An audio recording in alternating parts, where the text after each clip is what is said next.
I'm Amanda Razani with Digital CxO. I'm excited to be here today with David Greenberg. He is the CMO of Conversica. How are you doing? I'm doing great. Thanks for having me. Thrilled to be here. Good. So glad to have you here. Can you tell me a little bit about Conversica? Yeah, no, absolutely. Conversica provides AI-powered revenue digital assistance that helps sales, marketing, and customer success teams better engage and deliver a better experience to their prospects and customers at a high level. That's what we do. It's very sophisticated. We go through lots of different channels, email, chat, which I know we're going to be talking about today, SMS. And the idea is this revenue digital assistant partners with the company to help deliver those great exceptional experiences, and it's all powered by generative AI. And I'm sure you've heard a lot about that in the world of Chat GPT right now. Sure have, yes. So you recently released a survey about traditional chatbots on websites used by companies. Can you share a little bit about this survey? Who were you surveying, and just a little bit of stats? Yeah, no, absolutely.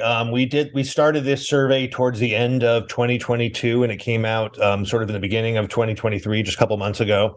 What we did is we surveyed around 500 B2B decision makers across various industries. And we took a survey using a third party to get some input on sort of their take on how they use chatbots, their experience with chatbots, and where their expectations are these days. Interesting. I know that the online customer experience is more important than ever these days.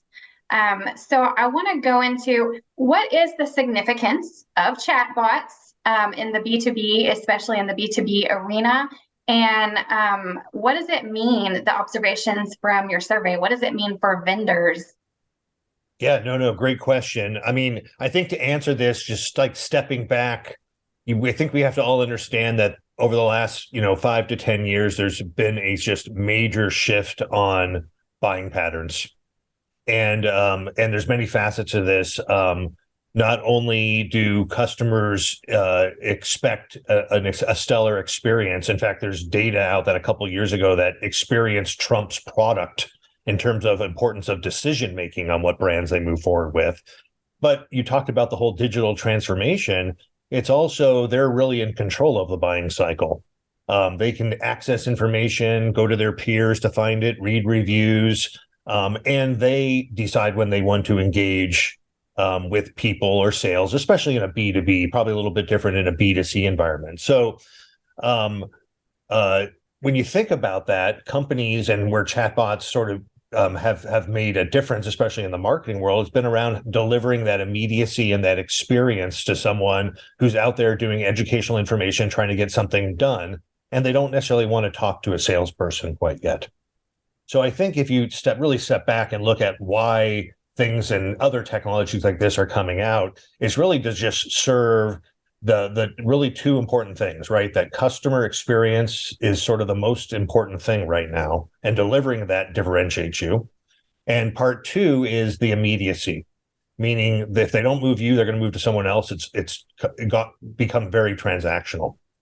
So with all of that, chatbots came in. And by the way, chatbots, just kind of not to give too much of a history lesson here, were born or a little bit more in the support world around how do you offset costs, and somebody who's looking to figure out a problem, and there's repeatable answers, how does that get provided? And that got transferred over more or less into the marketing side on websites.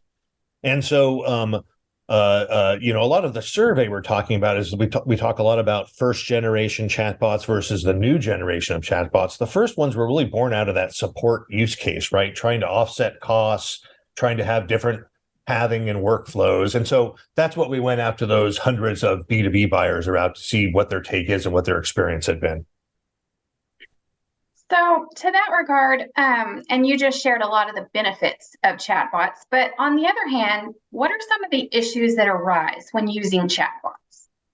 Yeah, no, there's obviously, like everything, there's pluses or minuses that you have to be considering the whole time. I mean, clearly the benefit of using it is you're meeting the buyer's expectations, right? You're meeting them where they're coming in today's, I think they're expected to be there for the most part. where they can go quickly and get information about the product or services that they're looking at, or ask for customer examples or collateral or whatever it ends up being. So clearly, there's a huge benefit of meeting the expectations there. There's also obviously an opportunity of delivering just sort of a memorable experience to someone that wows them and makes your brand stick in their mind. And I think that's the one thing that really showed up in our survey was on the data side was first of all, 60% of B2B buyers use chatbots in their buying cycle. So that's a really important note. It's not 5%, it's not 10%, it's 60%. So a very large number. And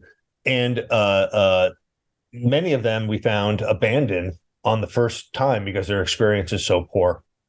And so poor that 11% of them actually go to a different vendor because they have been disappointed with the experience and want to go to someone else where they feel like is more of a match for them.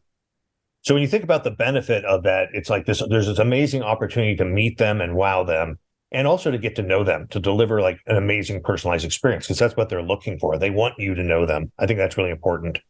There's obviously the benefit of scale and efficiency too, right? Where you don't have to hire people to deliver that experience. I will say first generation chatbots are clearly not designed for that. A lot about where my time and certainly Conversica's time is being spent is around this next generation with generative AI and these sort of powerfully human experiences.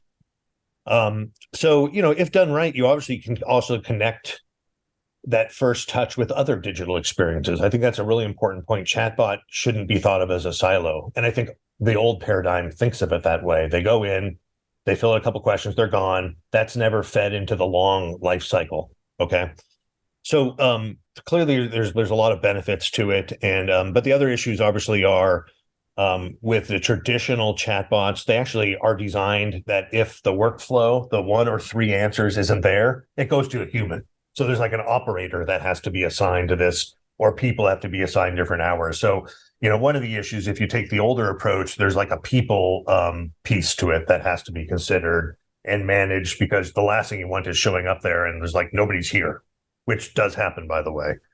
I think the other thing that's just sort of the issue is those workflows. Like customers expect you to know them and expect to have a really great exchange. And the data shows, particularly with our survey, shows that this idea that they give you 3 options. I want a demo, I want a video, I want to visit the website, or whatever it ends up being. It's just really insufficient and not meeting where people are. So it actually go to a negative where it's a bad impression and they move on to other people. So you talked about old chatbots versus new chatbots, and the problems that are encountered, like somebody's not there, or they're not getting the help they expected. So you brought up new technology. How can businesses use new technology to improve the chatbot experience? And what do you see for the future of chatbots using AI and things like that? Yeah, no, great question. I mean, clearly this massive movement we're seeing around generative AI, this idea that without having to program 3 paths, people can have exchanges with AI that understand the context, understand and can provide that value back. Like the explosion of ChatGPT is amazing. Like I recently did I was speaking actually on this subject, and ChatGPT has surpassed TikTok in terms of search, and it's on a track in a month or 2 to beat COVID in terms of search volume. I mean, just think about that.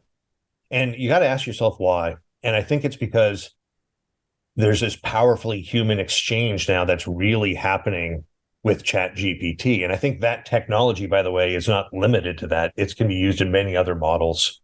And so these language models, and when you're talking about the new technology, these new language models that have really become accessible and powerful are absolutely where the market's going to be going, so that there's an unscripted experience.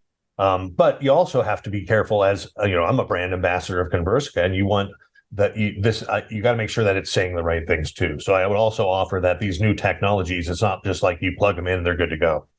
You need to make sure that you have the right combination of technologies so that it becomes like your best brand ambassador, knows every single thing about your product. So any question that comes in, that's very different than the old approach of this scripted workflow. So now the paradigm is these are actually AI assistants having the conversation who know you, will remember you, and can even follow up in other channels.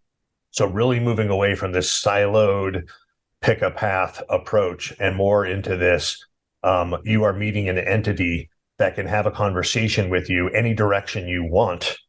And it doesn't have to stop there. The experience and the personalized experience can continue email afterwards. Assistants, for example, like, can I email this to you? It will email to you right on time. There's not like a lead that goes into an SDR team that has to fill it out and do it and takes days. This is all immediate and, frankly, never misses either on top of it all.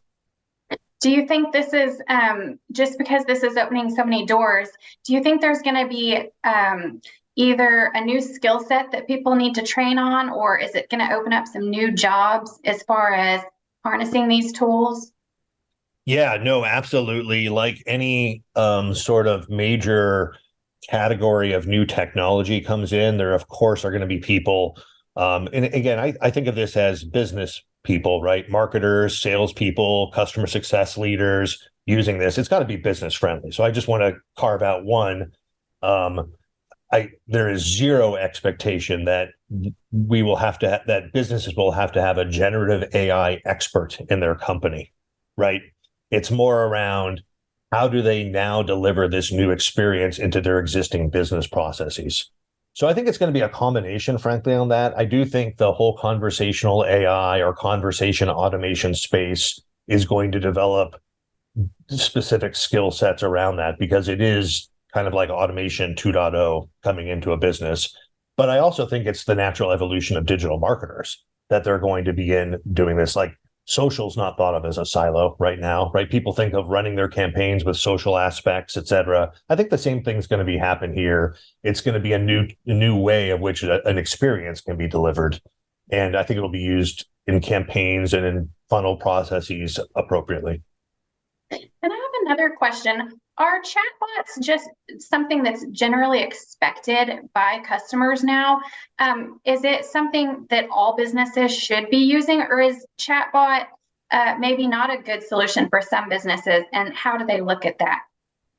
Yeah, that's a really good question. I mean, I would say generally, I think there is an expectation that as a buyer, you're going to be able to go in and experience the brand and get information quickly without having to talk to people. So often that is delivered through chatbots. And I think there is a pretty high expectation. I mean, if you look at the data of our survey, that shows you 60% of the people use it actively. And I didn't mention this earlier. It's also, they don't just use it on the first touch. They use it through, if you think about a sales cycle as 5 steps, they use it almost evenly through those 5 steps. So it's a go-to when they need to find the next step of the process. And again, as we talked about in the beginning, this is where they don't have the brand's not to control the buying process here, right?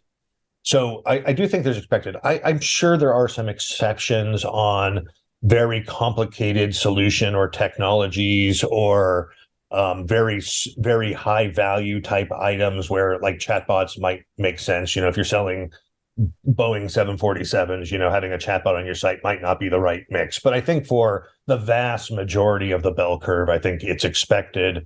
And I think buyers are going to expect you to step up too. Even if it's serving, even in those high-end businesses, I think even serving as kind of a liaison, you need some help connecting them to the person that would be able to help them. It just makes sense. So another Absolutely. question. Yes. I know we're always trying to figure out how to best harness all the data that's out there. And I would think that the activity with chatbots and consumers, there's a lot of data that could be harnessed. So what are your thoughts on that? And then how would businesses harness the data from the chatbot interactions? Yeah, no, great question. And I totally agree. And I think it's something that's generally in the market been underutilized, but also been underutilized because the approach is so pick one of 3 paths. So I think there's going to be a couple really interesting data points that come out. One of them is definitely going to be about purpose and intent, because these generative AI models and company like Conversica, we certainly use this. our AI is trying to understand what the purpose of why you're coming in, so that it has context and can best deliver the expected experience. So that intent is really valuable information. So you understand what are they coming into your front door for, and where are they along? Because that's what you can ultimately deliver and do.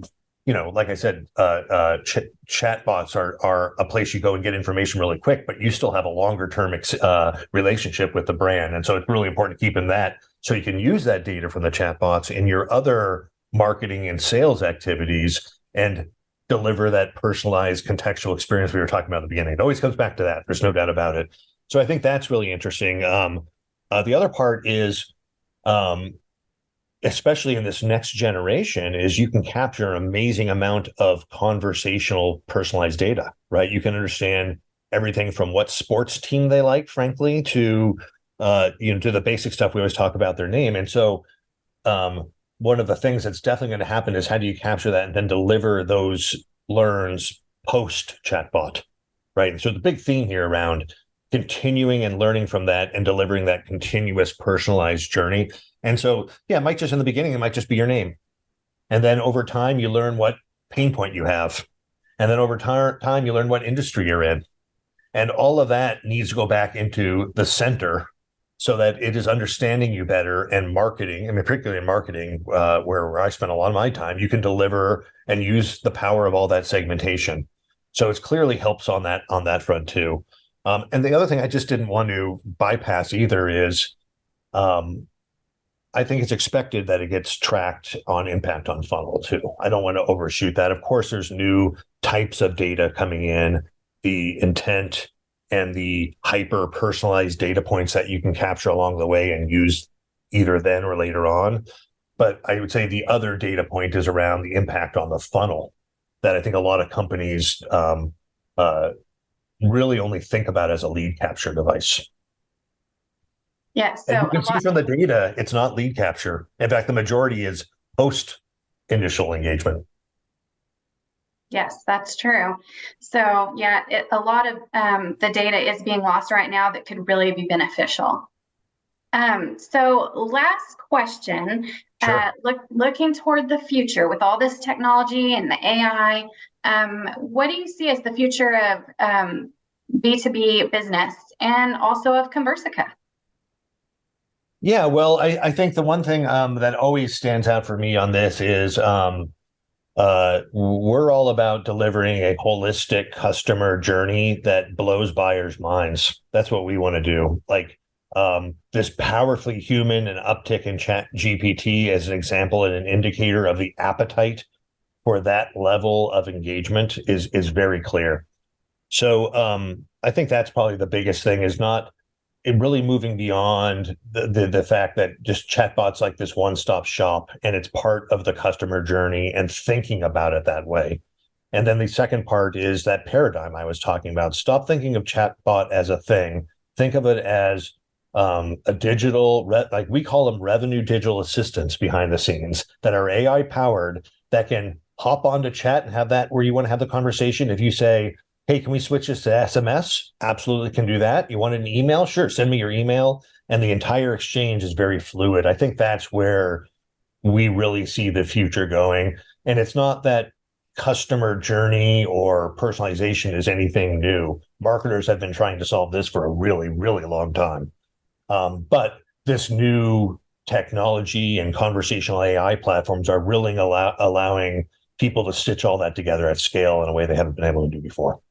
Yes, I think it's certainly helping businesses get closer to that. Absolutely. Yes. Right. And that's where everything's pointed right now. Yes.